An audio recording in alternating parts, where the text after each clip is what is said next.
Thank you, Mayor Fry.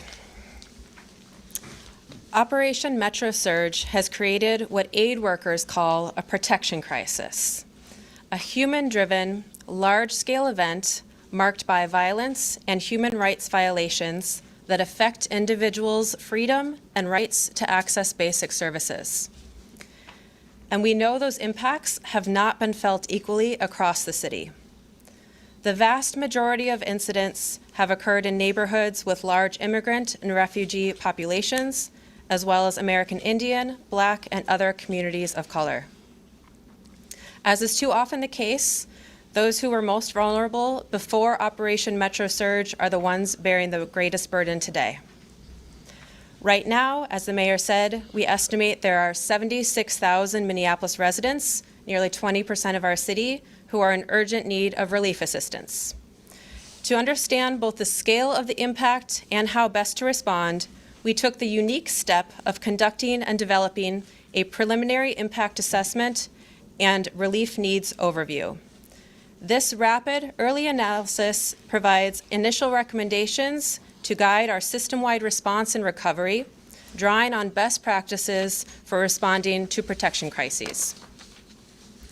Those recommendations that we developed include securing state and federal funding for both immediate relief and long-term recovery, increasing philanthropic and non-governmental funding for organizations providing direct assistance, strengthening coordination among partners to accelerate access to foundation and emergency funds, strengthening supply and distribution systems to reach households who are unable to access centralized sites, supporting partner organizations with capacity-building resources to meet increased demand, expanding mental health and psychosocial support models tailored to the communities most harmed, and most importantly, ending Metro Surge so that our community's freedom to access basic services and needs is restored.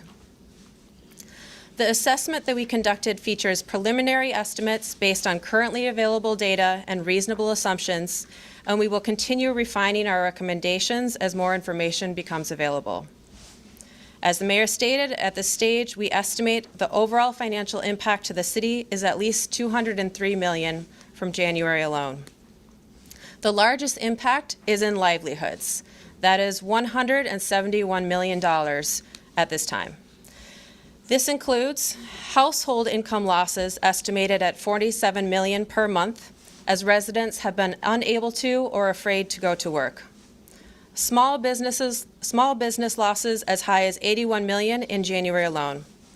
$4.7 million in lost hotel revenue due to cancellations extending through summer, and a $37.9 million gap in construction valuation. This is the lowest January construction total in a decade. The second sector that we analyzed is housing, specific to rental assistance needs. Before Operation Metro Surge, there were 35,000 low-income renter households who were already struggling to afford rent in our city. The surge has dramatically intensified that instability. Lost household income since December 2025 has created an additional $15.7 million in monthly rental assistance needs. The third sector we assessed is food security. As families lose income, emergency food providers have seen significant increases in demand. The estimated weekly food cost to meet current food needs is $2.4 million, and we face growing gaps, especially as food prices continue to rise. Finally, one of the most critical needs in any protection crisis is mental health and psychosocial support. Operation Metro Surge has not only disrupted these services, but increased the demand for them. Providers have reported a 50% reduction in client contact as some residents have gone underground. An estimated at least 8,700 additional school-age children now need services as a result of the Operation Metro Surge. The report also identifies additional needs, including immigrant legal services and health care access, many of which we have not yet been able to fully quantify. This assessment outlines both the scale of the impact and a roadmap for action. It includes an initial review of city expenditures, including operating costs and the growing financial strain of responding to this crisis, which my colleague will discuss in greater detail in a moment. So with all of this, I hope that many of you are wondering how to help, whether that is through donating or finding some other way to contribute to Minneapolis. First, visit our federal response page on our website, minneapolismn.gov/federal. There, you can find ideas about how and where to donate. We have listed just a few of the larger organizations, and it is by no means a full list. Donating monetarily to rapid response funds is one of the best ways to help people here. Rapid response funds go to mutual aid and other organizations who are immediately meeting the need on the ground for our neighbors and community members. If you're a national foundation and you can help financially, please reach out to us or to the Minnesota Council on Foundations or the Minnesota Council on Nonprofits. We are all available to discuss with you ways to help. As you look to donate, just a reminder to be aware of scams, and any time like this, you need to make sure you're donating to a legitimate organization. Just take extra care.